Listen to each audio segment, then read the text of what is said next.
పల్నాడు జిల్లా దుర్గి మండలము దుర్గి గ్రామంలో మండల ప్రజా పరిషత్ అభివృద్ధి కార్యాలయం వద్ద మంగళవారం వాలంటీర్లకు సేవా పురస్కారాలు అందజేత కార్యక్రమాన్ని ఎంపీపీ ఏచూరి సునీత సాయి శంకర్ అధ్యక్షతన ఏర్పాటు చేయడమైనది.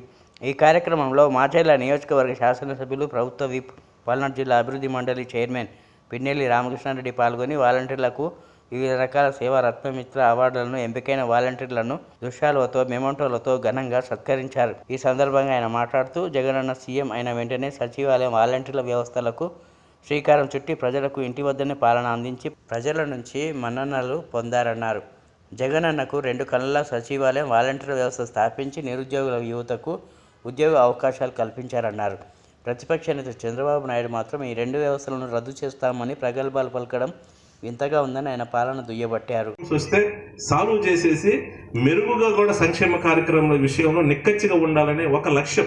అంటే ఎంత నమ్మకం మీ వ్యవస్థ మీద, వాలంటీర్ వ్యవస్థ మీద ఉన్నదని అంటే, ఎందుకంటే ప్రతి సంవత్సరం కూడా ఆయన మీకు సన్మాన కార్యక్రమాలు పెట్టడం, మీకు ఎంకరేజ్మెంట్ చేసే విధంగా ఒక 10,000, 15,000, 20,000 రూపాయలు మీకు పారితోషికంగా డబ్బులు ఇవ్వటం, ఇవన్నీ కూడా ఏంటంటే మీకు ఎంకరేజ్మెంట్ కోసం చేయాలని ఒక ఆలోచనతో మన ముఖ్యమంత్రి గారు చేస్తూ ఉన్నారు.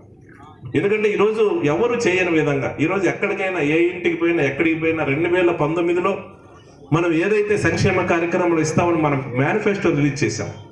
ఈరోజు 99% మేనిఫెస్టో 100% కూడా అమలు చేసిన పరిస్థితి. గతంలో ఈ రకంగా చెయ్యాలి, ఈ రకంగా సంక్షేమ కార్యక్రమాల ద్వారా ప్రజలకు సహాయం చేయాలి అనే ఆలోచన గత ప్రభుత్వాలు ఎవరికి రాని పరిస్థితి.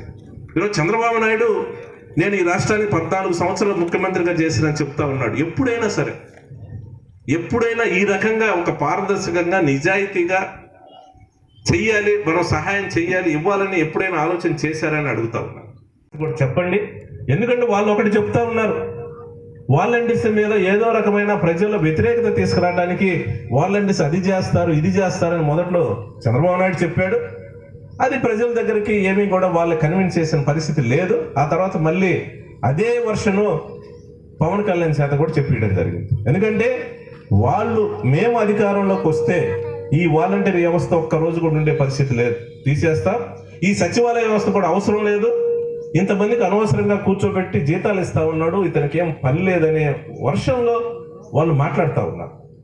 ఎందుకంటే ఖచ్చితంగా ఈ సచివాలయ వ్యవస్థ నిలబడాలన్నా, వాలంటీర్ వ్యవస్థ నిలబడాలన్నా హార్ట్ఫుల్గా మన అందరం కూడా జగనన్నను ముఖ్యమంత్రి చేసుకోవటానికి కష్టపడి పనిచేయాలని కూడా మీ అందరినీ కూడా కోరుతా ఉన్నాం.